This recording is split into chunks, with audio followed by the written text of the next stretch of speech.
Hello, everyone, and welcome back to the Cinematic Schematic, the official podcast of Cinematropolis.com. I'm your host, Caleb Masters, and after 10 days or so of watching a number of wonderful films at the deadCenter 2020 Film Festival, I am here with the Cinematropolis crew to wind down our festival coverage on the final day of the festival, so that is Sunday, June 21st. And we're going to be talking about just some of our favorite films from the festival, as well as our overall experience with attending this virtual experience. As you've noted in several of the interviews on the Cinematropolis website, a big shift in experience, shifting from an in-person festival to a purely virtual experience. But enough of the housekeeping there. Let's go ahead and get to some introductions here. So first up, very excited to be rejoined by Christopher Shultz. Christopher, welcome back. Hi, thank you. Good to be back. We're also, of course, joined by Joe Light. Joe, welcome. Hi. And closing out the group today is our very own Daniel Bokemper. Daniel, welcome back to the Cinematic Schematic. Hey, thanks for having me.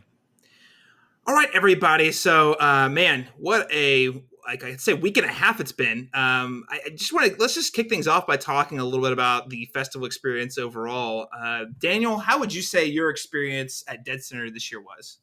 Way better than I thought it would be, given the circumstances, of course. You know, it sounds like I don't want to say thrown together, but it sounds like the festival didn't necessarily, or the committee didn't have a lot of time to ensure that everything was going to work properly, yet they did. I actually feel like, despite it being remote, given the pandemic, it still worked really well.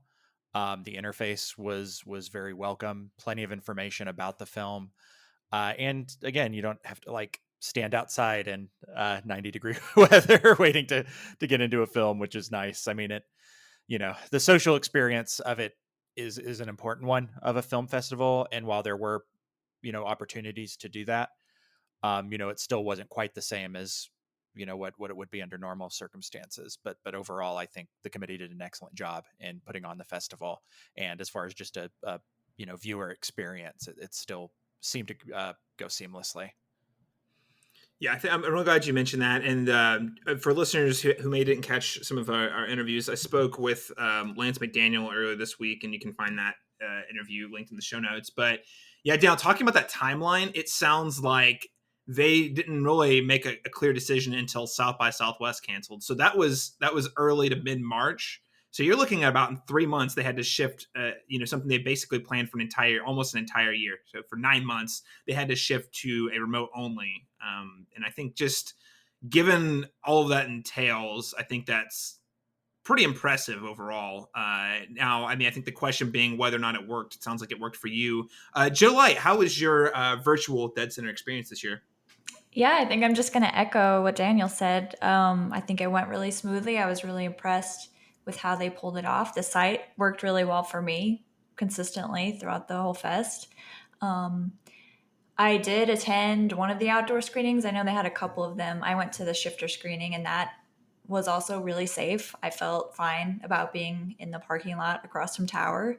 And it was just kind of a way to keep that festival experience going in a safe way. But yeah, overall, I was just really, really impressed. And I commend all of them for doing that hard work so quickly. I didn't realize that timeline was that compressed. Yeah, so I guess based on my conversation with Lance, it sounds like they had been kind of dabbling, and Steven Tyler mentioned this too, they had been exploring the types of technology they would have to jump on pretty quickly before making the decision. I guess Alyx Picard had been in touch with some folks from the Seattle Film Festival who had also been kind of utilizing that technology to a certain extent. So yeah, I think again, just kudos to the festival for pulling that off. But Christopher, what about your experience? Would you say it was pretty positive overall? Yeah, absolutely. I was really impressed with what they were able to pull off in such a short amount of time. And I'm a big introvert, so I even when I enjoy going out to the theater or seeing people that I know, I get to a burnout point. So it's often nice for to just watch something in the comfort of my own home. And Everything worked smoothly. I didn't have any technical problems. It was great. I'd love to see more. Yeah, I mean, I think this opens up the opportunity. I mean, just seeing how they executed this, especially in something that only occurred 3 months. And I know both Stephen, Tyler, and Lance had talked about, hey, now that we've done this, we're going to, there's a lot of possibilities for the future that might not have been possible in the past, right? Like, I know Lance talked about how they had some of these virtual table reads with like celebrities, more than like 20 celebrities joining in. And he's like, there's no way we could ever afford to have brought these people to Oklahoma or flown them out here and put them up in a hotel, all of them, for like one table read. But he's like, through the internet makes things that were impossible previously very, very easy to do. So that's super cool. My experience, I think, echoes everyone else. Maybe it's because I'm very pro watching movies on laptops. It's not something I do all the time, but like when push comes to shove, I've watched enough movies on my laptop that it wasn't really weird. And I also know I'm privileged to have an Apple TV that I can screen share with. So there was a few movies I also watched on my TV via my laptop. So I know kind of that shift from the television to maybe a laptop might have been a little different. But I would say, at least from a tech perspective, there was not a single thing that there wasn't a single time I clicked something that didn't work like it was supposed to. Like the movie's always loaded up. I always signed up. If I wanted to do the Q&A afterwards, or if it was a shorts block, it would automatically roll over to the next thing. So at least just from again, the execution standpoint and the rollout, it seemed like it was pretty effective. There was some really great bonus content that I want to talk about that they included following many of the films. But I do want to just think about that festival experience, Joe. You mentioned the outdoor screening. Could you tell us a little bit about that? Yeah, they just had it set up in the parking lot across from a local theater, a music venue here called Tower. And they had chalked off like 6 feet squares. So there would be like empty squares, and then you could set up your lawn chairs in a square that was designated. And they had this big inflatable screen. I think they were just protecting from a laptop, honestly, but it looked fine. And the sound was fine considering it was a large open space. And you still got your little wristband with the drink ticket. So if you wanted to, you could go over and you could get some beer or wine or water. Limited options, but they're still really nice. I wasn't expecting that at all. And it was nice to be in the middle of the city in the Uptown district. There was some traffic, but I honestly feel like that added a little bit to the atmosphere. And it was just nice to kind of hang out in the general vicinity of a lot of people that, my husband and I know, and kind of waved at them from afar. I feel like everybody was very respectful. There were like a couple of close clustered groups, but I think those people were choosing to do that, so it was fine. Felt very safe. Easy, comfortable, and it was fun to kind of experience it together. And the drink tickets feels like a very DeadCenter thing, from the parties. You go to the parties, they give you like 3 or 4 drink tickets, and you just take them off the counter. So that's pretty cool. That's fun. So I want to talk a little more about this bonus content, though. So I think all of the local films, at least as far as I can tell, of the group that I watched, and it seemed like there were either filmmaker Q&As afterwards or some sort of supplementary content. So since they couldn't do those, the Q&As with filmmakers live in front of the audience like they traditionally do, basically they had Q&As that would play afterwards. Sometimes they'd have more than one Q&A that would play afterward as bonus content. And the reason I find this particularly notable is because, one, DeadCenter, they create some content to promote their event, but historically they're not like a content creation team, a content creation organization. So they had to pivot really fast. And again, that's the number of interviews they recorded. I think I heard there was an upwards of like 10 hours, at least on one of the days that I was talking and interviewing someone with. And so to 10 hours worth of content they were generating. And I'm sure it was a great deal more once you can take the whole scope of the festival in mind. So again, you can't really replicate quite that live audience interaction at a film festival. But I do think it was really impressive that they basically got what I would consider more or less like one of those bonus features you get on like a Blu-ray or something, like an audio, filmmaker interview or something that plays like an extra on a DVD or Blu-ray as part of the festival. And I think some of these were really great, insightful content. So did any of you guys happen to catch any of these follow-up Q&As? Yeah, I did actually watch the Love and Fury one, and I mean, it's 40 minutes long, I think. So I think that, I mean, it's awesome. It's kind of to your point, Caleb, like that's not something that you would see at a film festival because nobody would want to, sit around and talk for that long probably. But it was a really great interview with Sterling Harjo, and much longer than you would get at a festival, and kind of without, I guess, the distraction almost of, even though a big part of festivals is the audience Q&A, sometimes those questions aren't always the best. Can I say that? I will second that up and down. Every South by Southwest I've been to, you're sitting in the audience and you're like, who gave this person the mic? You get one question and that's what you ask. That sounds kind of mean, but like I know exactly what you mean. Yeah, sometimes the questions are more like statements about audience members' own work or lives, and that's fine. Everybody's valid, but yeah, it's just, I think in this type of setting you get more of that creative conversation if the artist is wanting to be there for 40 minutes like Sterling was. So yeah, that one was really insightful. That was the main one I watched. I caught a little bit of the one from She's the Eldest too. Yeah, I also caught the one from She's the Eldest. And sorry, I'm not going to go in this rabbit hole too much further, but just thinking about audience Q&As, weird examples.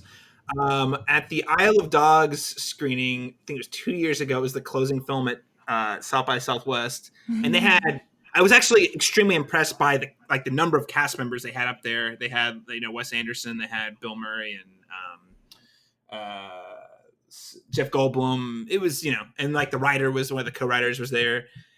And like a guy gets up there and he literally, one guy accidentally, I don't know if it was intentional, I'm sure it was an accident, but he said something that sounded kind of mean-spirited towards Jeff Goldblum. And then Bill Murray started making fun of him, which was also kind of funny. No, making fun of the guy asking the question. But then the next person, it was literally like a back-to-back where you're just like it was like, what?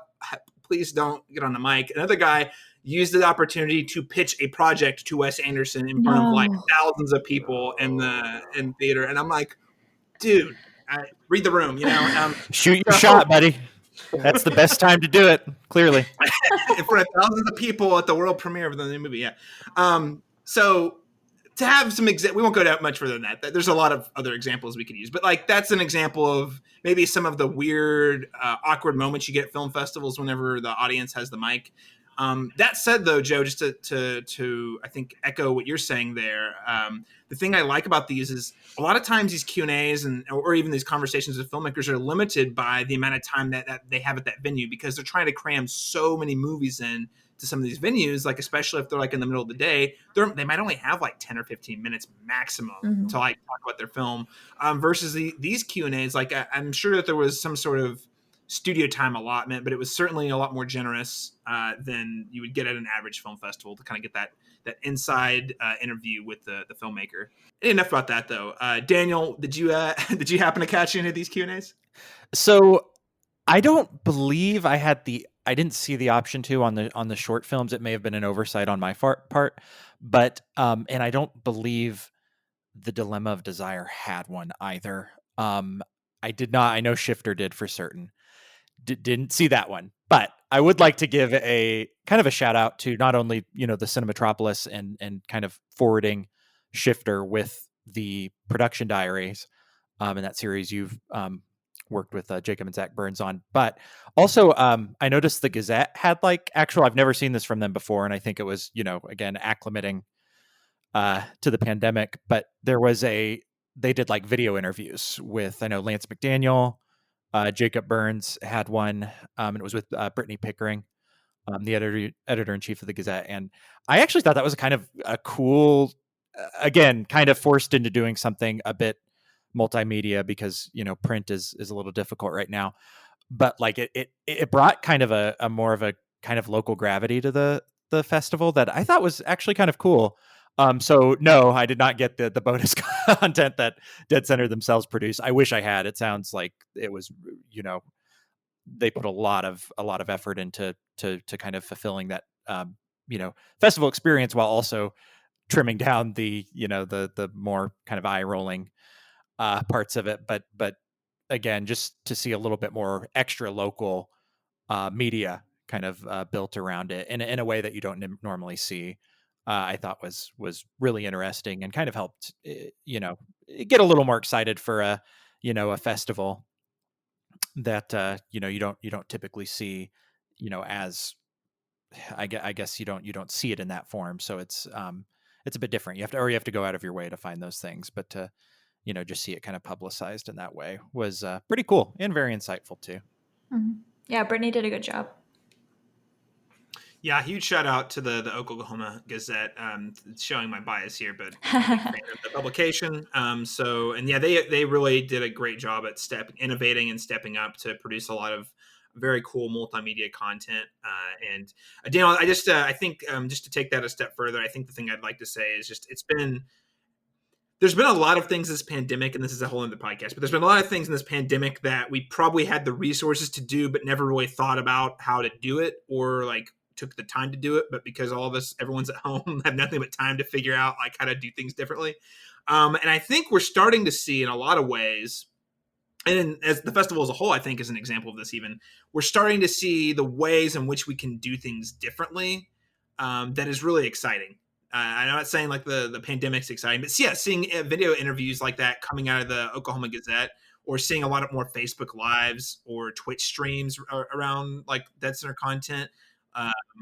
That's really exciting to me because it just kind of shows that we're kind of breaking down a lot of the normal. We're finding ways around the obstacles, and the thing that they're producing is still just as good, and in some ways maybe even better than maybe the way we've always done it.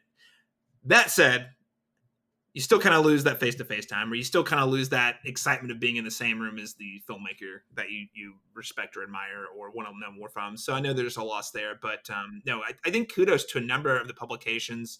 I know I think the Free Press OKC, George Lang was doing a lot of a pretty thorough write-up of, he covered probably between the five, the four of us, just in terms of content, he probably covered just as much stuff as a one-man band. So, it was really exciting to see all the local press kind of come out and step up their game and find new ways to get the story out. And again, if you want to learn more about sort of behind the scenes for that, I do want to point you again to the show notes. We have interviews with the director of technology, Steven Tyler, and the executive director of DeadCenter, Lance McDaniel, where they kind of talk about some of the behind the scenes, what went into the decision making, and then how they were able to execute on these things in that timeline, that 3-month timeline that we were talking about earlier. So I do highly recommend you check those out. Also, big shout out to Lance. This is an interesting year for DeadCenter. So it was Lance McDaniel who's been running this thing for years and years. This was his last year as the executive director, and it was also the 20th anniversary of the festival. So this is just, I think, in the history of DeadCenter, this is an especially peculiar year. A lot of transitions happening, and the shift to virtual certainly being among those. But let's get to the movies. So there were several we could talk about. We could probably talk for 2 hours if we kind of went through the whole catalog of things we saw. But a few things I just want to discuss. Let's start off with She's the Eldest. We've kind of mentioned it in passing a couple times. Joe, you wrote a reaction to She's the Eldest and also had an interview with the director Kate Jones and co-star Mary Buss. So could you tell us a little bit more about She's the Eldest? Yeah, I can try to. It's a little bit of a weird movie, just because you go in expecting one thing and then it becomes something very different. But it's really good. It's really enjoyable. It's Kate Jones's first movie that she's directed, first feature. It's dark. It's it's about these three siblings that are forced to reconnect in their childhood home, and weird things start happening. Essentially, they're very uncomfortable with each other. They're each going through their own little personal dramas, but then it really becomes kind of a kind of like Lynchian horror almost by the end. Like there's all these weird dreams that happen. There are like flash sideways into dream sequences. It's an interesting movie, and I think it's a brave movie to start off on, just to kind of go for it in terms of weirdness. But yeah, I think Kate was a really strong director. She definitely has a vision and knows what kind of story that she wants to tell. And I was really happy to get to talk to her and Mary.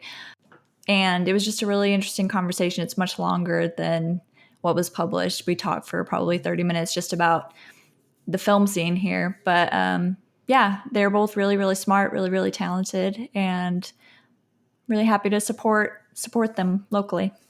Yeah, very cool. And I mean, both of these are folks who've been working in the Oklahoma film for a while now. Kate Jones, long-time listeners of the Cinematic Schematic, might remember that we interviewed her and Mickey Reese back for when she was starring in Mickey Reese's Alien. And then we actually spoke with Mary Buss last year and a half ago, for the release of Strike Dear Mistress, which is another Mickey Reese film. So I really love seeing Kate step into the director role. I think this was a very, very strong first feature as well. And just to echo your point, Joe, it's very bold. And I love everything. I don't want to call them a troupe necessarily, because I don't even know if they prefer to go by this, but like it's, so a lot of the stars of this film. So you've got, of course, Kate and Mary, Mickey Reese, Alex Sanchez, usually Jacob Snovel's in there somewhere too. Like it's kind of like a really tight knit group of friends who just keep making movies together, and they're all kind of learning and growing. And just over the last couple of years, seeing, not just the stuff Mickey's putting out, but seeing how like all of them have grown and done some really impressive, bold stuff. I think has been pretty awesome to watch. So again, I think She's the Eldest from Kate. It's particularly impressive and bold first film. Did anyone else happen to catch She's the Eldest? I did, yeah. What'd you think, Christopher? I really enjoyed the interactions, especially between Kate and Mary, their characters. I really loved that relationship. I was I was a little thrown when the movie sort of took a different direction, and it was less about Kate and Mary. And I'm sorry, I don't remember their characters' names, but yeah, I enjoyed that part a lot. Yeah, very cool, very cool. All right. Well, I think another film that we want to spotlight, and again, by the way, Kate Jones, be on the lookout for more from her in the future. I don't think this film has distribution yet, at least not that I'm aware of. But keep your eyes open for her work. Keep your eyes out for She's the Eldest, or really just anything that group of filmmakers are making. I do think they're a group to watch for. But let's move along here to I think another really big film at the festival this year, which is Shifter. Of course, this is the film written and directed by Jacob Burns and co-produced by his brother Zachary Burns, and it is a time travel body horror. So this is basically their follow-up full-length feature to Electric Nostalgia back in 2016. So they've done a few other small projects in between then, and some short films. They did a documentary a couple of years ago. So, but this is kind of their next movie that I think a lot of people who saw what they did with Electric Nostalgia were waiting to see. And overall, I thought that this was a really interesting take on time travel. And of course, full biases here. I'm good friends with Jacob and Zach, and we talked with them at length on the show, and they've co-founded the website Cinematropolis. So, all biases aside, just know that I enjoyed the film as a sucker of time travel. I enjoyed their take on it. I think there's always things they could do differently or whatnot, but overall, I think, especially given the budget they were working on, I think this film turned out looking really sharp. I'm pretty sure it looks like at least 5 times more expensive than what their Indiegogo was. So kudos to them on that piece. Daniel, we'll start with you on this one. Like, what did you think? What was your take on Shifter? Yeah, I really enjoyed it, and I want to echo that sentiment. And I think there's a very very clear indication of Jacob's growth as a filmmaker, and I assume Zach had a very heavy hand in it. And I did like Electric Nostalgia quite a bit when I saw it, and that's kind of how I think I met Jacob and Zach, and was just covering that piece initially, and it does have a lot of obvious signs of growth, and there's opportunities to improve, but I really did like some of the use of imagery. I thought a lot of the cast, especially Ashley McDaniel, I believe, I hope I'm pronouncing their last name that's correctly. correct. Yeah, Ashley McDaniel, I think, was a pretty big standout, and she also comes up in the short films I saw. One of them being directed by Zach Burns. She was great. Yeah, no, she's incredible, and really, really want to see more of her.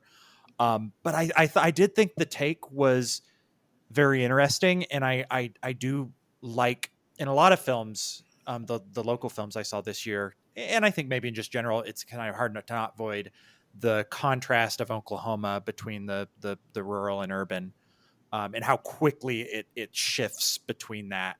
And I think Shifter captured that kind of atmosphere pretty well, and to do so in the form of like a time traveling body horror film was really creative. But seeing the kind of rural, dilapidated homestead, and then shifting to a very, very industrial, again, urban centric setting, which again helps that Oklahoma in part, and because of our industry, kind of forces that's that juxtaposition, I guess. It really, they captured that really well. There were a few instances where the film was already kind of short. I think it's like an hour, 80 minutes, maybe just under an hour and a half. I don't even think it's quite 90 minutes. Yeah. So just under an hour and a half. So I really, I don't like to say that.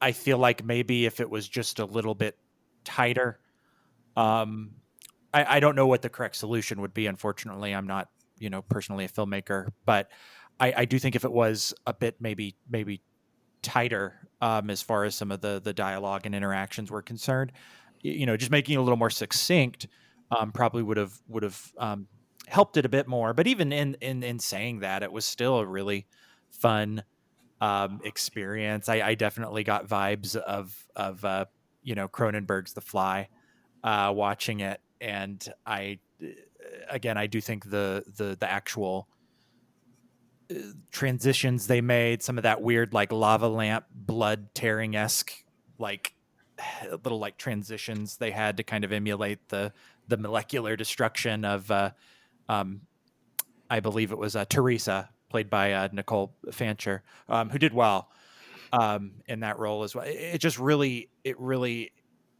helped that intensity. And then you can always see a lot of films that are working with trying to do something pretty ambitious on a fairly low budget, and you see people knock it out of the park, like with was it Korath who directed Primer? Was that? Yeah.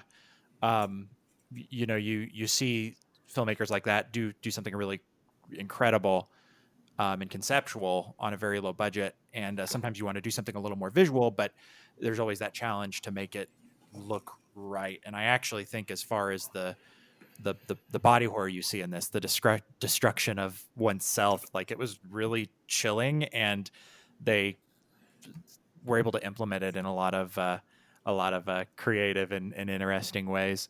There's a lot of vomit in it too, a lot of throwing up, and I always kind of it worked well. I think there was a good control over the pace of it overall in that way. Even despite it sometimes seeming like it was, they maybe tried to pack a little more than what was needed to get the point across. I'm really excited to see what the Burnses do in the future. Yeah, absolutely. I have thoughts on all of those things, Daniel, including the vomiting. But I wanted Joe got to catch this one actually in the most traditional dead center atmosphere of all of us, it sounds like. So, Joe, what was your experience with the film? Did you enjoy it? Did you like it? Do you feel like seeing it in that outdoor setting added to it? Oh, I mean, the film's good on its own. I don't know that the setting really added or took away anything. It was just fun to kind of see it in that setting. Yeah, Daniel, you took a lot of my talking points in terms of like really enjoying the body horror and the vomit. I'm a horror fan. Like I remember when I can't remember, they showed a sizzle reel at some party. That feels like so long ago now. I can't remember if Primer was on, and I was going to ask you, Caleb, if they had ever mentioned Primer as like an inspiration, but I felt it a little bit, I think.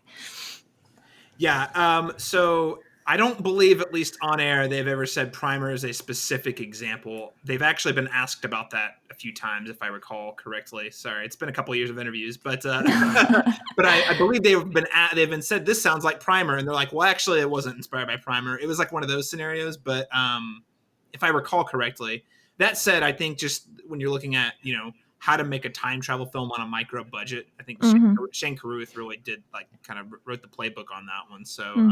I think it's kind of hard to think about Shifter without thinking about, at least from a filmmaking perspective, without thinking about the similar feat achieved with Primer. I mean, it's not a bad thing. I love Primer. I think that they did something different. They did something fresh too. Like I really like what they did with the story in terms of, I don't want to say too many spoilers, but the way the storyline kind of folds back on itself is really interesting. And I thought the effects looked great. I really liked the way they showed the breakdown of the body at different points. Like the scene in the living room is really, really pretty, I thought, with the TV light shining through the body. So I think they really had those really kind of those like trailer moments where there were really vivid imagery and really impactful. So yeah, it was an enjoyable film. I'm really happy to see them do this kind of movie locally because I don't think a lot of people are making these kinds of movies in Oklahoma. So it's fun. Yeah, most definitely. And I just to echo that, and sorry to interject, I'll pass it to Christopher. But the thing is, I don't feel like Jacob and Zach are making exactly the movies they want to make. I mean, I'm not saying they don't work on other things, but like the movies that they, write or direct, it's really cool to see. I mean, they're putting in all the work, having to going from conception of the idea to writing the script, but like then raising the money. They don't have a lot of wealthy investors knocking on their door, at least in Oklahoma, for this sort of thing. So it's super cool to see them staying committed to their vision and telling the stories they want to tell. And there's really not a lot of films that I think are at least stylized genre films like we see with Shifter that kind of feel more auteur driven that are coming out of Oklahoma. So anyway, I just wanted to echo and that and say that it's really cool, and we're very fortunate to have couple of filmmakers who are committed enough to follow through with it. So, okay, enough of me. Christopher, what do you think of Shifter? I thought it was great, and I do very much admire the ambition of the project and the fact that it was pulled off so well. So it's a combination of ambition and that follow through, to make it something really, really interesting and really. I don't want to say that they're unprofessional. That's not obviously the case, but it looked like something that came from like Hollywood or something. It very much looked like a very professional, not like low budget movie, which is what it is. So I think that that's really really fantastic, and definitely something that would love to see more of coming out of Oklahoma. I really admired the fact that, and I've said this before, publicly or not, I don't remember, but it's an opinion I hold that like time travel movies work best when the science of it really isn't explained that much. It's just explained enough that we can sort of buy that. Yeah, okay, they came up with this, right? And even if it's not time travel, like The Fly, for instance, it never really fully explains how he cracked how to teleport. He just sort of we can accept based on who this character is.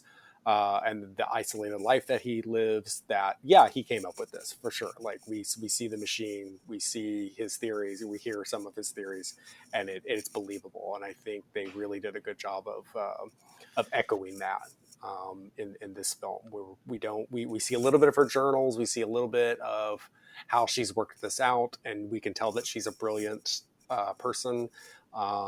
But who's dedicated herself to this, who lives a very kind of isolated life, and without it ever really feeling like it's just a ripoff of The Fly. It very much works. So I really admired that, and overall too, I just liked seeing a bisexual character that was just bisexual, and it wasn't. It was important to her life, obviously, but just as good representation of like a queer character. I thought that was great to see too. Yeah, that was nice. Yeah, well, that I think that'll about wrap our talk on Shifter. Great film. Again, I think just echoing what Daniel said, clear growth from Jacob between Electric Nostalgia and Shifter. So I'm super excited to see what, if anything, happens with that project in terms of distribution, because I do think it's certainly of a quality where, like Christopher was saying, it's certainly of that quality where it's like, no, this is a film that you could play on an Amazon or a Netflix that I think would actually resonate pretty well. So I'm excited to see what happens there. Fingers crossed. But the other thing is, I just wanted to note a couple of the money shots in here. I think Joe, you already mentioned one about the light shining through the TV. That was really great. The theater shot was just, I love it. It's like, that is like an iconic, like put it on a poster imagery, and so again, Jacob's eye as a director of photography and as well as a director is just, continues to be very strong. And I thought that whole sequence at the Tower Theater, it was kind of funny until it wasn't. It was really funny until it got horrifying. And I thought that was, in particular, was a just really well executed scenario. By the way, great cameo from Mr. Laurent Chapman.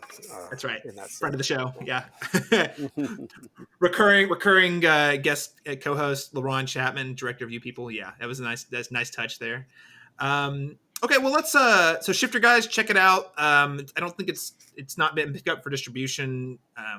I don't believe it's been picked up for distribution yet. So, but anyway, keep your ears open for more information on that. And I'm sure when there is information to share on that, it'll be available right over at the cinematropolis.com with another audio diary. So stay tuned there. And you can find links to all of our talks with Jacob and Zach on Shifter in the links in the show notes. Let's move on to another film, though. Another film that I think was really exciting to see at the film festival this year was Love and Fury. Now, this is like a documentary about Indigenous artists. And Joe, you wrote a reaction piece to this film. Could you talk with us a little bit more? Yeah, it's Sterling Harjo, who's a very well-known director, both feature and documentary. Basically, what he did was follow a bunch of different artists from around the world, around the U.S., Indigenous artists as they work on painting, dancing, music. It was just a film that showcased how diverse art within Indigenous communities is. It's not just one thing. it's all these different things. It's activism, it's writing, it's artwork, it's, music, dance. And it was just a really, I think, effective and tender portrait of all these different individuals. I personally was really happy to see Penny Pitchlin in there. I went to undergrad with her, and I'm really happy for her success. So yeah, it was just really interesting. I think it's just an important viewpoint, especially right now. So it was really, really strong work. There really isn't a ton of, I think this is shifting a little bit, but there really isn't a ton of stories out there either produced by or about Indigenous people from that perspective. So, to echo that, I think this is an especially exciting documentary to take a look at and look at how they're putting art into the world and kind of giving them a platform to share their stories. So I thought it was really cool. But Christopher, I think you caught this one as well. I did. Yeah. And basically this echoing what you guys have already said, really important to see the diversity among among indigenous peoples of the various tribes, and that the art that they make is not limited to like the Southwest kind of art. And they talk a lot about like the Southwest art movement that was big in the 80s and 90s, and how a lot of ways that was very much sort of conceived of by white people, and sort of pigeonholing indigenous artists, native artists, into a specific approach, and we're not going, this sense that we're not going to accept you if you're making art that looks anything else like this, so it was really, again, very important, I think, to see these different voices and these different perspectives on what art is and their approach to art. I discovered some great music from it. The band Black Belt Eagle Scout, I'm like a huge fan of now. I'd never heard of them before, but I was blown away. I also had no idea there was such a huge noise music scene in Tulsa, but apparently there is. And a lot of Native peoples involved with that, so that's really cool. But yeah, overall, and the overall style of the film, just the way it's telling a narrative, but it's sort of moving back and forth between these different voices, and it feels it's sort of hard to put your finger on the way it feels very lyrical in a lot of ways. It feels not meandering. It doesn't meander, but there's a looseness to it, I guess. I don't know. Maybe somebody else has sort of picked up on what I'm talking about that I'm having trouble communicating. Yeah, I mean, it moves back and forth, and I know in the Q&A it's mentioned specifically because Sterling didn't put any, he didn't superimpose anybody's names unless they're musicians who don't speak. So he doesn't really like help you that much as a viewer. You just are kind of thrown into it, and you have to follow along. You're just there as an observer. So I think that's kind of adding to what you're speaking to. Yeah, and it gives it an intimacy too. You're I mean, you get the sense that he knows a lot of these people already, and so it does. It's sort of like getting a seat at the table to sort of just be among these people and learn about them and have a conversation with them almost. So very, very personal, very, very intimate feel to the doc. I think, yeah, this is definitely one that would play really well. I think even on HBO, maybe to a certain extent. Absolutely. Like, I think it's of that quality. I think the story it's telling him would be certainly of interest to enough people, and I'd love to get that story out. I did, Joe, want to circle back with you on this though. So you said you watched the Q&A. Like, was there any notable like takeaways or insights that you got from the Q&A that you could share today? I mean, there are things that I'm trying to talk to Sterling, so hopefully I'll be able to ask a little bit more in depth. But I know that he mentioned like one of the inspirations for this being that his daughter is going off to arts school. So I think that's a really interesting perspective to start from, where it's like his daughter's going out in the world and he's almost, I don't know if this is accurate, but almost saying like, well, world, if you're going to meet my daughter, then you need to be more familiar with where is she coming from. So I think that's kind of an interesting place to start. Yeah, it was a long Q&A, and it was a conversation that felt very friendly. I think it was Sara Thompson in that Q&A. Yeah, it was a really long conversation about art and his work, and I'm excited to see more from him for sure. Very cool. Well, yeah, we'll stay tuned for that. Love and Fury. I'd be interested to see what happens with that particular project, and also Sterling Harjo. Keep watching his stuff. It's he's seems to be kind of a growing voice in that in the works of like indigenous filmmakers. So I'm very excited to see what he does next. He also got to direct an episode of one of my favorite TV shows, The Magicians, which is now over. Unfortunately, its last season just aired, but he directed one of the episodes in this last season. So just a shout out to Sterling too for awesome. That show's great, and it's really cool that you directed an episode. So.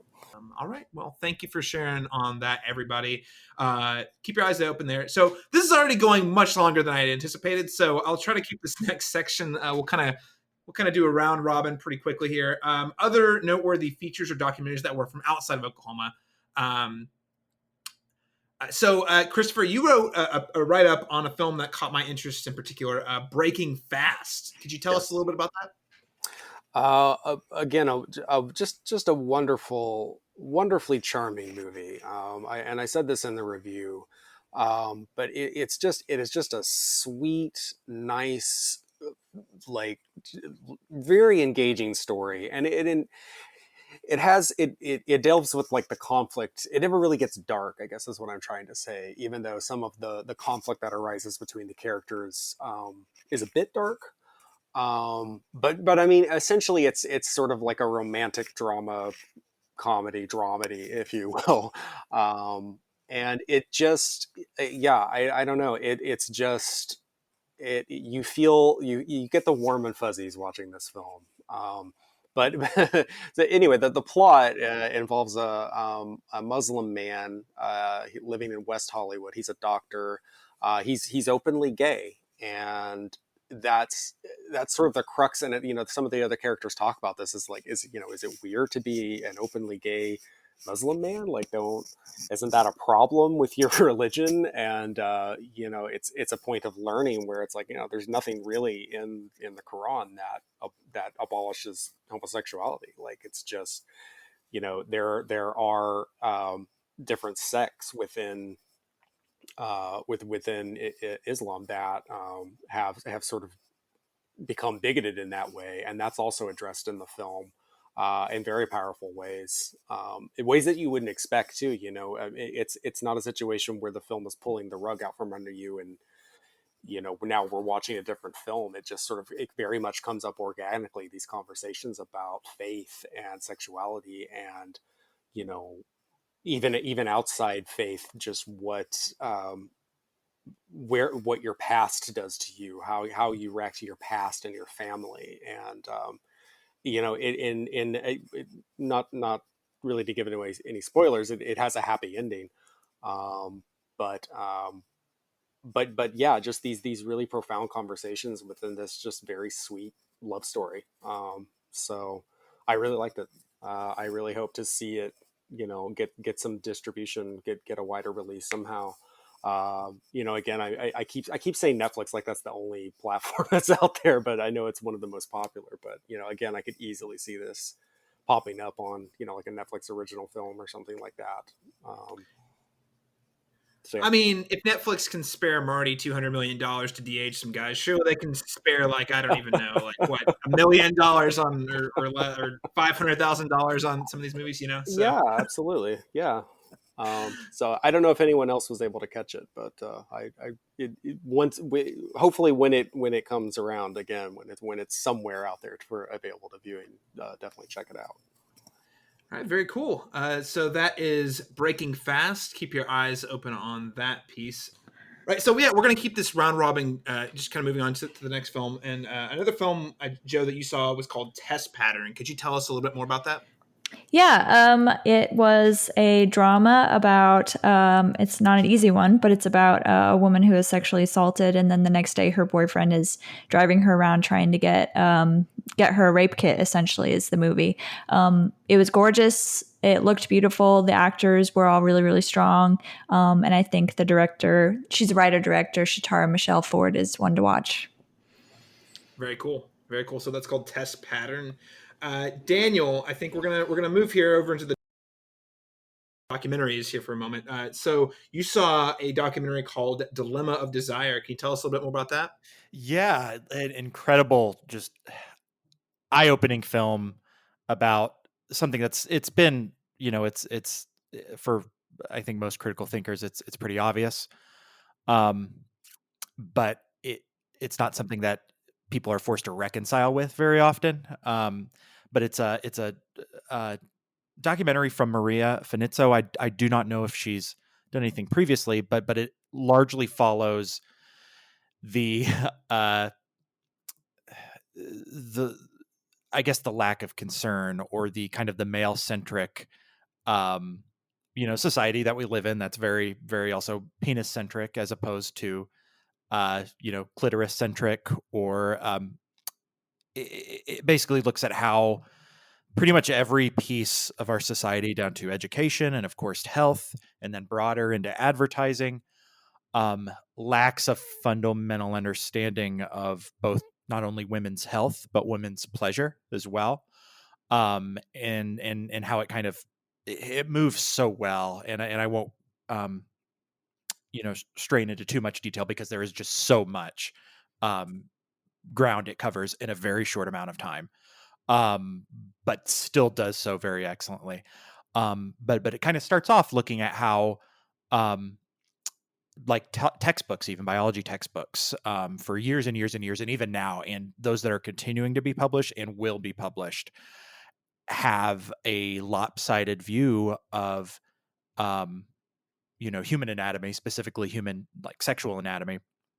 So you'll see 3 different textbooks with 8 pages of diagrams of penises dissected and just described in painstaking detail, and then hardly anything about a woman's reproductive organs. And it's so jarring how that leads into, of course, if this is kind of the focus society takes on on this subject and on women, how that has gone to utter suppression of any kind of talk about sexual discussions, especially those that would involve a woman. I think very overtly we have plenty of we see a lot of erectile dysfunction advertisements, and we see a lot of things that focus on men's pleasure, and a very, very heterosexual male pleasure, whereas even down to the idea of what the clitoris literally is as an organ, it's never been, and Sophia Wallace is kind of the subject, this artist who developed the 100 natural laws of clitoracy, which is the kind of the truths, I would say, 100 truths that I can't remember where it's installed right now, but it is a big giant fixture. I don't know if it's installed currently still, but it was a giant fixture that elaborated on a lot of these, really not only the truths and the necessity of women and their pleasure, but also the fallacies that it's built up, even down to what people think the clitoris looks like, and part of it is so a lot of her imagery and a lot of the things she's made is making sure that the organ in its entirety is actually seen and visible, so people kind of understand the length of and I guess the extent of how important this is about with regard to sexual equality, and not just for straight women either, but definitely many queer folk. And I don't know, it's hard to, it's almost overwhelming to try and cover everything, but it was excellently, very, very well made. Perspectives, what I do appreciate about the film is it doesn't just, because it obviously does, it takes a largely feminist angle, probably goes without saying, but it doesn't just focus on white feminism, which is kind of can sometimes come off as a bit problematic. Definitely highlighting a lot of different voices, a lot of different backgrounds, cultural. There's a segment that's almost exclusively about a woman's experience being raised in Saudi Arabia, that led to her kind of her almost her liberation, when she started to kind of actually critically think about what is expected of her as a woman in society, and how can she break that mold. And again, just an incredible documentary. I don't know what I think it already has quite a bit of momentum from what I can just read up on it, outside of watching the film itself, but definitely something that needs to be distributed, and definitely something that's, I think, is very necessary. It gave me the same feelings of when I watched Bell Hooks, Killing Us Softly, that short. I think it's a 3-part series that came out, I want to say in the 90s, about sexuality in advertising. And Bell Hooks is famous for her work on the white male patriarchy and the actually illuminating the fallacies and the gross inequality we have in life. And so this film does a lot of the same, but also does a lot of things differently that I never even considered. So again, very, very important documentary. Yeah, very cool. So that's the Dilemma of Desire, and you have an in-depth write-up on the website there as well. So check that out, Cinematropolis.com. I'm going to give a shout out to Parkland Rising. So this is a documentary about the lives of the students in the 2018 shooting, Marjorie Douglas High. So it was a very powerful documentary. I actually found it to be very optimistic at the end of the day, even though it's covering, what it's a pretty heavy topic, guns and gun rights in America, and just kind of what is that doing to us as what is our lack of action doing to us as a culture? What is it doing to the mentality of youth who are growing up in this culture where they clearly see a problem that is not being identified? And just also, a clear problem that has been identified that is not changing repeatedly. And so I just thought it was a nice touch because you're really following the perspectives of those teenagers largely, or either the teenagers or the families of the victims whose lives were lost at in the 2018 shooting. So I had a nice 15 or so minute conversation with the director Cheryl McDonough. And it was nice to hear her kind of talk about how she put together the documentary.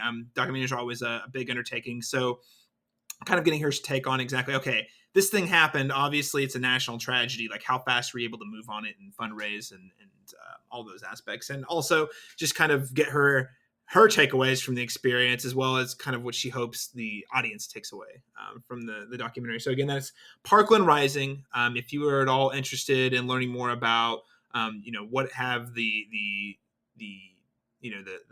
high schoolers who are impacted by that, what have their lives been like, and how have they become activists, and in a lot of ways a voice of activism for teenagers and young 20-somethings in the United States. I think this is a really powerful and inspirational documentary, and certainly provides me at least a little inkling of hope that maybe certain things will change in the future, but we'll see. It's an interesting time to be alive. All right. So on that note, Christopher, we're going to take it back to you here. You saw a horror film called Get Away, because it's low caps Get Away. Yeah. So it's Get Away is how I read that in my head. So tell us a little bit more about that. I imagine that title is because there are several films and upcoming projects called Getaway, so this one has to differentiate with the away part. But you definitely do want to get away from the masked killer in this film, so it's also appropriate. But yeah, it's a slasher film. It's a fairly well done one. I don't know that it's a memorable film per se, but I think it does what it set out to do, which is to make a popcorn slasher movie. And that is Get Away. Not to be confused with the, I don't remember what year it came out, but not to be confused with the Ethan Hawke, Selena Gomez Getaway, where they're in a car and it was notoriously rated like either a 0% or 1% on Rotten Tomatoes or something. Would you say is it better than that movie? If you even saw it? I've never seen that movie. There's also The Getaway, which is there were two different film versions, and it's based on a novel by Oklahoma's own Jim Thompson. So that's a really good novel and pair of films. The most recent one was in the 90s with Alec Baldwin and Kim Basinger back when they were a couple. So, Yeah. Anyway, so Get Away. Get Away. is a fine movie. It sounds like. Let's keep on moving though, Christopher. I think you had one more I wanted to ask you about, and this was a film that I think DeadCenter was really excited to bring this year, and it was Billy.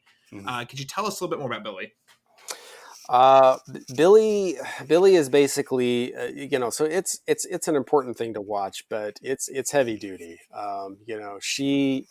Billy had a very hard life. This is, of course, Billie Holiday, the jazz singer, blues singer from, I think she was working from about the mid 1930s to up until her death in, I'm forgetting the year that she died. She died very young. She was only like 45 or something like that. But yeah, she had a rough life. So it's kind of hard to watch. But very engaging and very eye opening. And I think, a lot of topics that we're talking about in the news right now are covered. Really kind of, hammering in this idea that, what has happened before will happen again. We're talking about police profiling, police brutality, racial profiling, racism, sexism, everything that's still at the forefront of our conversations, for better and worse right now. Worse being that we're just still having to talk about this stuff, and that, we're still having to fight for equality. But yeah, it was produced by the BBC, I believe, and I think that it's actually going to be on PBS later this year. So you will get to catch it then, if you didn't get to see it at DeadCenter this year. And I would highly recommend it. It's a very well-made documentary. Fantastic. PBS documentaries never disappoint, so that's good to hear. The last film I want to talk about just briefly before we move on to kind of our last piece here, and that's the shorts, is actually a short. It's called Black Title Here. Now, this is a short film made by the writer-director DeMy. We had him on a short interview on the Cinematic Schematic earlier in the festival. And more or less the premise is this is a PA, a production assistant living in Los Angeles, who is greatly overqualified for what he's doing. And I think race plays a big role in that. But it's more about, it's less about that, at least on the surface, and more about what is he doing with his time. So basically, production assistants, at least in LA, are working 6 days a week, and their seventh day is their day off. So more like the film is about what he does, this main character does on his day off. And it's got a lot of Atlanta vibes to it. I don't know if any of you guys are familiar with the show Atlanta from FX. Terrific show. It's got a lot of vibes from Atlanta in it, because it's a comedy at the end of the day. I think they're touching on a number of issues and ideas related to race in the entertainment industry. But I think, at the end of the day, it's still having a lot of fun while also having, enough teeth there to really kind of send a good message. So what's most interesting about Black Title Here is that it is actually, he really produced it as a pilot for a TV show. So it's actually the length of a half an hour long TV show. I think around 22 to 25 minutes, somewhere in there. And with the goal of this being picked up as a television show. So check it out. It definitely feels like a good TV pilot, in that if I would never see another episode, it would totally work out. But they also plant a lot of seeds for potential more stories with that character. So again, Black Title Here, check it out. We have an interview with the writer-director DeMy on the Cinematic Schematic. I'll have that linked in the show notes. But on the note of shorts, let's dive into the Okie shorts. Now, this is actually going to be the area that I at least every year, I'm constantly saying every year, I'm like, man, these are getting really good. And I mean, I'm not saying to say the past years are bad. There never are. Every year I consistently feel like they're getting better and better. And the thing is, this really is an opportunity for a lot of the talent in Oklahoma to flex their muscles, raise some money, but they don't have to raise enough money for a feature-length feature or a full-length feature, excuse me. So it's, they're able to get creative. The ideas are pretty usually relatively simple, but really they're able to bring in either good performers or bring in some really clever writing.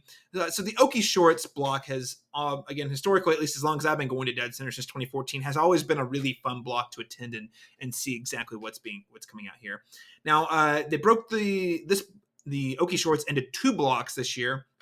Volume 1, which was a little more family friendly, and Volume 2 that tended to be, I wouldn't say like not family friendly, but the topics are a little heavier, a little more adult. There's a couple in there that feel like kind of like midnight shorts, like the films that the weird kind of proof of concepts you'd see like at a midnight screening at a film festival. So Daniel, if you just give us kind of your general overview, and I think everyone on the podcast today has actually seen at least a few of these. So if you could just give us a quick overview of maybe a couple of these, and following that, if everyone wants to chime in with what their favorites were. Yeah, and I'll go. I'll mention a few highlights. First of all, I do agree as far as the actual quality, and also diversity of the short films themselves was great and well appreciated. There were still like some familiar threads. I don't know if by coincidence or by design that you see throughout the film, some of the films, but again, nothing that takes away from them. Just to pick out a few that really stood out to me across both mixtapes. In Volume 1, there is the Stories Within, which is from Zeb Gatru, I believe, or Gatru, profiling Denise Duong. She is an artist who's done many murals throughout Oklahoma City. Very short, like a 3-minute. It's her reading a bit of prose over like drone shots of her murals and while she's in the middle of actually creating them, and then also a few candid shots of her, roaming around on her bike. A very, very nice profile of like, Oklahoma City and even, kind of Midtown area, but also just a great capture of what Oklahoma City is and what it's built from an artist who is very in tune, I think, with this community. Also want to give a shout out to Jacob Ryan Snuvel's 1717 or 1717 Primrose, excuse me. That's got a little bit of Stranger Things, Monster House vibes. A couple of kids accidentally fly a drone, I guess, to jump off of the Stories Within. They fly a drone inadvertently into a creepy neighbor's house, and one of them is forced to go retrieve it inside. Again, very, very reminiscent of Stranger Things, Goonies kind of esque. And you kind of anticipate the what's going to happen in the turn, but it still doesn't make it any less enjoyable. A film that seems to like, I don't, when Chris was mentioning, he doesn't want to imply that any, Oklahoman filmmaker is inherently unprofessional in what they're making, but it did feel like a film that probably exceeded, in terms of the means it had. It put something out there that was of a quality that I think exceeds whatever its budget likely was. Could be wrong, but again, it did seem very interesting in that way. And then I also want to mention just briefly Ella Jane's Code Red, a film that really reflects, a short film that reflects on the impact and the trauma of Oklahoma's exceptionally high incarceration rate, especially, our incarceration of women. And how that can go to impact people, of course, far beyond the bars of the prison itself. And again, really, really well made. I wouldn't be surprised if this one showed up somewhere on PBS or became a talking point, and a bit of a profile about this systemic problem that Oklahoma has. And then finally, in the Volume 1 mixtape, Brian Law's Lost Kings, which is about a young boy kind of living in destitution with his brother, who's forced to find food throughout Oklahoma City. And he takes a bike ride through one of the historical districts. And again, a recurring theme in the short films I noticed, breaking into places. That seems to be something that popped up a few times in some of these films. But he's looking for food, and he takes a moment to linger into a really nice historic house. And then the family who lives there returns. And it's kind of just a high octane, him trying to get out with minimal dialogue. Probably one of my favorites of that Volume 1 block. The just the contrast, because Oklahoma City itself is built in kind of a mix match way where you have really, really nice neighborhoods, and then you have neighborhoods that have been neglected a little bit, unfortunately. And it's like, it's like, especially in the historic district in central Oklahoma City, it's just like very quickly changes from one state to the other.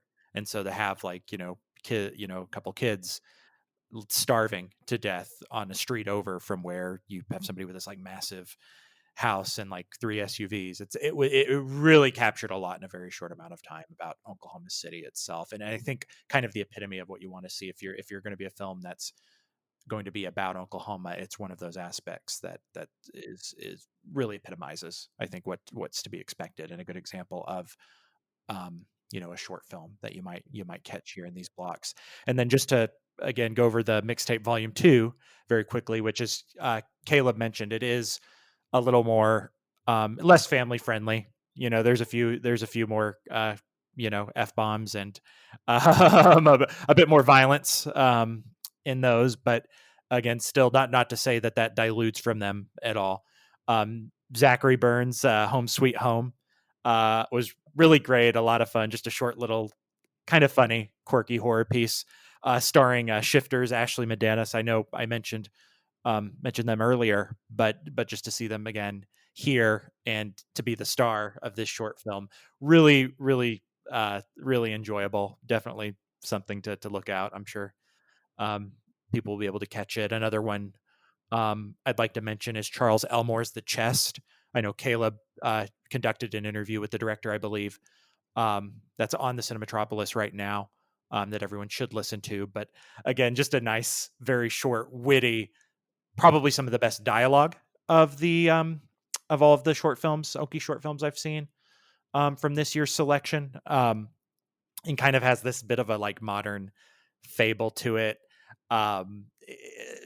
Two leads that are incredible. Jessica being portrayed by Danielle, Evan Ploger, I believe, and then her jackass of a boss, played by Dylan Baker, who's just this like, he kind of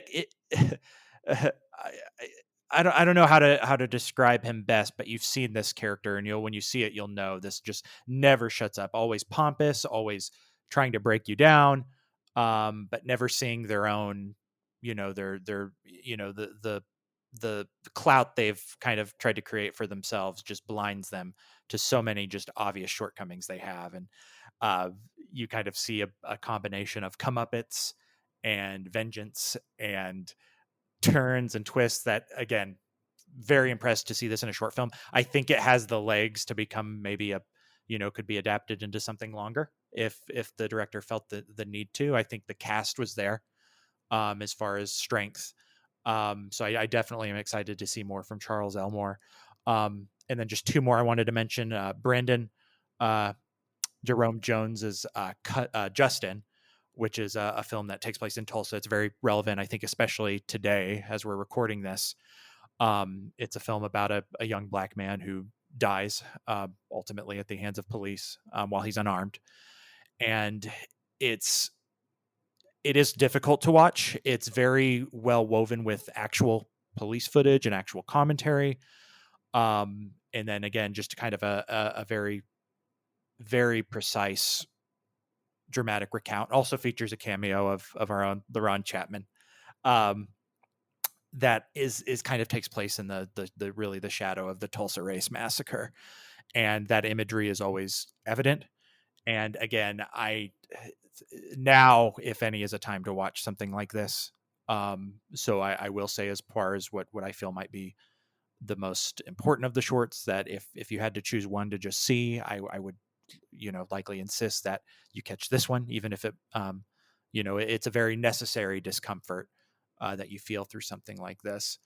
And again, proposes a lot of questions in a very good way that goes long beyond its, the 10 minutes it lasts.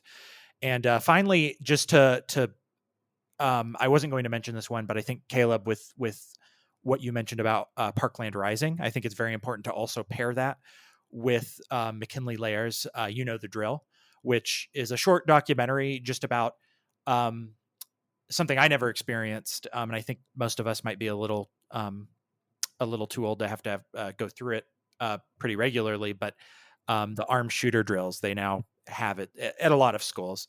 And so it basically goes in the day of and it follows two different ideas. One, a guy who's very concerned with like making sure kids know how to respond to them, but then also like we'll take a day out of school. And I think I can't remember what elementary school / high school that they film a lot of, they got a lot of their footage from, but it's basically taking a whole day to make sure kids can respond to an active shooter drill. But then it takes a very important turn, because I think often we forget when we subject children, regardless of how old they are, to these active shooter drills and these responses, you forget that's a form of trauma. It's going to evoke trauma, even if they hopefully never have to endure a school shooting.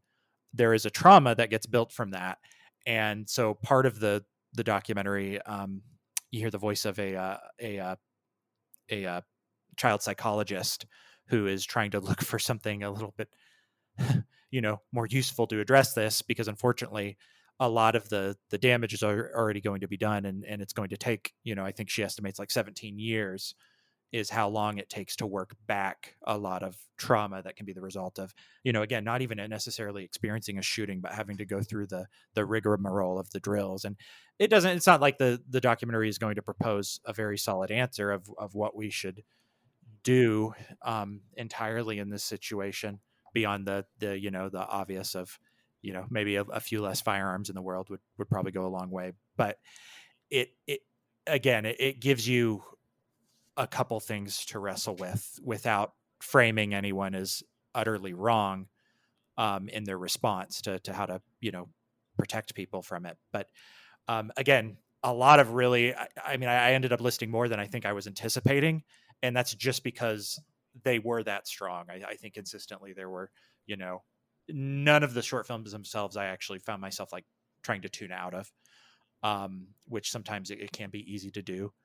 Especially on a long day and a long film festival. You can sometimes, I think it can become easier to gloss over, things start to run together.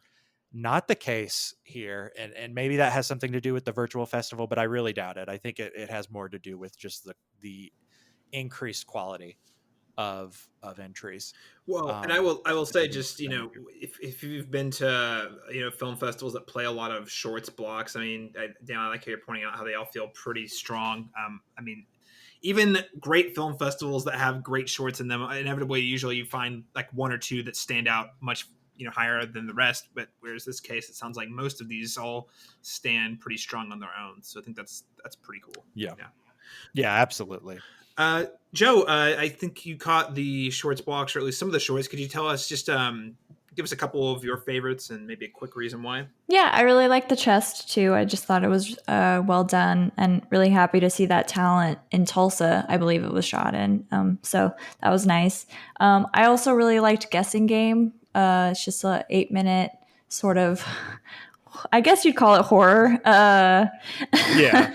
And that's just the kind of thing I like, I guess, just like weird. It's violent, but treated as comedy, I guess. So that was one that I really liked. And then I also liked Home Sweet Home. So shout out to Zach Burns. Hey, I gotta say, I'm not gonna say much more about Home Sweet Home, other than that I really enjoyed it. It was a nice, short, sweet. I feel like it's a piece of YouTube gold, something you can just like watch really fast, consume, and get like strong impact. Without spoiling it, I was pleasantly surprised by the twist at the end. So it was very nice and very fun. Very clever little short film there. So yeah. So again, Zach, if we haven't said your name enough, shout out, sir. Christopher, did you have any shorts in particular you want to give a shout out? The only three that I saw were Justin, Home Sweet Home, and Lost Kings, and all three of them were excellent, as Daniel said, and you guys have echoed about Home Sweet Home. But yeah, I was particularly impressed with Lost Kings as well. I liked that it was all just sort of like facial reactions mostly, like very very minimal dialogue. Really, and again we've all kind of said this here and there. I started the trend, but the level of like professional quality that and again, it's not to say that I in years past I've seen poor quality. It's just that this year particularly there seemed to be just a very like large wealth of like very professional looking, like well acted, well written, really solid qualities. And Lost Kings was definitely a standout for that. Yeah, most definitely. I think the thing I like about this Okie Shorts block is there's a really good mix of films that are clearly about Oklahoma, which I think is always really great when they can do that, or at least with Oklahoma being a major backdrop. Justin, Lost Kings being a couple of the most notable ones. We also get Home Sweet Home. That really could have been anywhere, shot anywhere. You have The Chest, which theoretically takes place in any town, or any city you want it to in suburban America. So, I think it was a really strong block this year. I did really like the level of just production that went into The Chest by Charles Elmore. I thought it was a really strong showing, and seeing that they were able to get talent like Dylan Baker and his wife both in that film, and that short film was pretty awesome. But I do think, again, to echo what Daniel already said, I want to be dead horse. If you were to watch or seek out one of these shorts, I think right now, especially, I think you look at Justin. I think you look at Justin because it's a really powerful story. There's a lot of talk, I think, just in the larger pop culture at this moment about really either learning about for the first time or re-examining how we view the Tulsa Race Massacre, formerly known as the Tulsa Race Riots. That is within itself a very easy example to look at how that conversation is changing. And we're also recording this on the day before a major rally in Tulsa that we're not going to talk about at all. But just know that this is very relevant, and I think adds a very relevant perspective about an issue that is long overdue to be addressed. I think everywhere, of course, but I think especially, as I highlight here in Tulsa as well. So check that out. Recommends Justin, The Chest. And I did really, really like also, again, much lighter, but I did really enjoy Jacob Ryan Snowball's 1717 Primrose. All great shorts. Wow, guys, we have talked. Wow, this actually went much longer than I anticipated. So thank you so much for staying on the podcast today to talk a little bit longer with us about these DeadCenter films. We're gonna go ahead and go down the line. I'll start with you, Joe. We're gonna close the show, but if people want to keep up with you and more of your work online, where can they find you at? They can find me on Twitter at Joe_Lightly or on No Film School, and I write occasionally still for the Oklahoma Gazette. So. Very cool. Check out Joe in those places. Christopher Shultz, where can people find you? Twitter is a good place to start, and that's Chris Shultz with an underscore at the end of it, because there's a lot of Chris Schultzes out there, apparently. So, ChrisSchultz _. And I'm still doing a lot of work with Lit Reactor and some various other places. I'll pop up here and there. So stay tuned. Very cool. Follow Christopher in those places. And Daniel Bokemper, where can people find you online? Yeah, occasionally when I remember to update it on Twitter at Daniel _Bokemper. You can also find my writing in World Literature Today. Of course, a lot of my work is at the Cinematropolis. And then at Bokemper.com, I've been releasing, released one piece of creative writing, and another one probably as the time of this recording is going to be out as well. But yeah, just there. Check it out, ladies and gentlemen. Daniel Bokemper been doing a lot of the creative writing lately, so it's pretty exciting to see you get those published. So congrats on that. So check out Daniel in those places. Lastly, you can find me on Twitter way more than I should be at C Masters Talk. That's letter C Masters Talk. You can find, of course, the Cinematropolis at facebook.com/the Cinematropolis, on Twitter at the Cinematrop, or just on our website, cinematropolis.com. Lastly, Joe, Daniel, Christopher, thank you guys so much for joining in this DeadCenter coverage again this year. We had a great time last year, and thank you for what you're doing for the Cinematropolis, but also just for the Oklahoma film scene at large, just by writing and covering all of these films, and some of which that are new or fresh or don't get a lot of coverage. So really appreciate your time, your expertise, and everything you guys have to offer the Cinematropolis. So, all right, everyone, stay safe, stay healthy. Please do be considerate with social distancing in mind as theaters begin to reopen. I'm really excited, even though I'm not sure I'm going to go back. I'm just excited that could happen. But also, please do be mindful of the other people in the theaters and in your life elsewhere when thinking about these health measures you should be taking. So, all that said, we'll close out the show by saying, go see some movies in a healthy, safe fashion for all.